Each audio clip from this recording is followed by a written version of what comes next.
If you've been following the channel for a while now, you guys know that I love PrizePicks. Hands down, the easiest and most exciting way to get in on the action. Whether that's the NFL, NBA, college football, whatever, PrizePicks is the way to go. And here's how it works. Pick 2 to 6 players, predict if they'll go for more or less than their projected stats, and you're in. It's you versus the numbers, just simple and fun. And PrizePicks hooked you guys up with an incredible deal. Play $5 in lineups, get $50 instantly, win or lose. That's $50, no strings attached, and it's just one of their incredible offers. Every Friday is Flex Friday, where you get a protected play, win, or you get your cash back. Plus, don't forget about Taco Tuesday, where you'll find discounted projections all day long. So if you want to play PrizePicks just like millions of people across the country, click the link in the description, use code DOUBLEMOVE, and start making your picks today. Don't miss out on the action or the deals.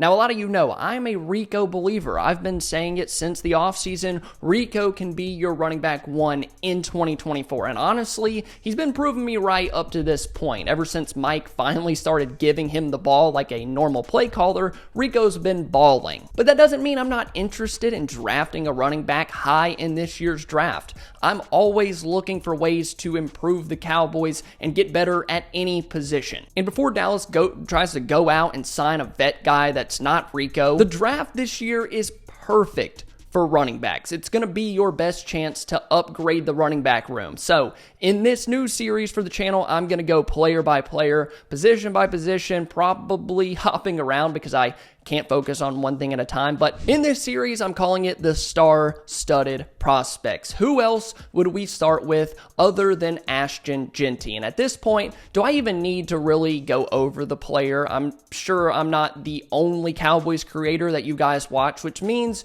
you've definitely heard this name before. You've heard all of the praise. But be prepared, because you're going to hear it again. Ashton Jeanty is a baller. Over 6 yards per carry in his college career. Jeanty is the definition of a workhorse back, and Boise State literally got on his back and made it to the college football playoffs. They made the playoffs thanks to 2,497 yards, 29 touchdowns, and 7.3 yards per carry. I mean, come on, that is just absolutely insane. Just listen to some of these carry totals from games this year. 32, 37, 32, 34, 31, 33, and 31. Boise State had 7 games this year where Jeanty touched the ball more than 30 times. If that doesn't scream workhorse back, I have no idea what does. And that definitely wasn't by mistake. 32 carries and 209 yards against 20-ranked UNLV. 25 carries for 192 and 3 touchdowns against Oregon. 7.7 yards per carry against a defense that has NFL level players. The numbers just right off the bat are quite absurd, and we'll talk about those later in this video, so make sure you stick around. If you've watched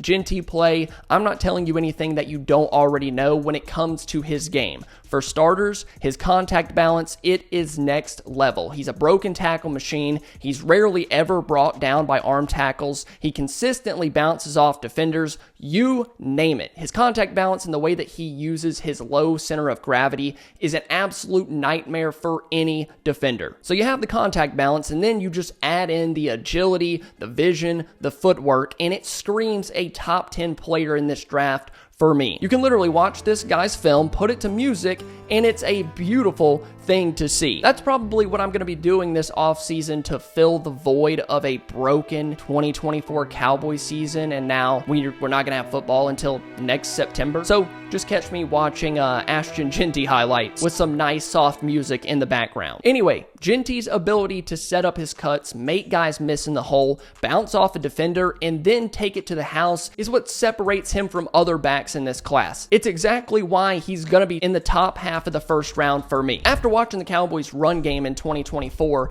that's kind of the big thing when I look at this running back class. We need a guy that can make things happen on his own. Doesn't have to be perfect, but make some good things happen and then hit his head on the goalpost when he does get a really good opportunity. This Dallas team needs that big playability, and Jeanty has it. So he's got the ability to break tackles, he's got the ability to hit home runs, make defenders miss, and what really seals the deal is what he can do on third down. He's someone that you can give the ball to in third and short situations. He can pick up those tough yards in goal to go. His lower half is powerful. Of course, the low center of gravity helps with that as well. But then the vision to cut back or see a lane if a defender collapses on the edge just makes him so dangerous in short yardage situations. Something that I think we took for granted when Ezekiel Elliott was actually good at it. Jeanty can get those tough, gritty yards when you need him to. And if Mike McCarthy would actually run the ball in the red zone,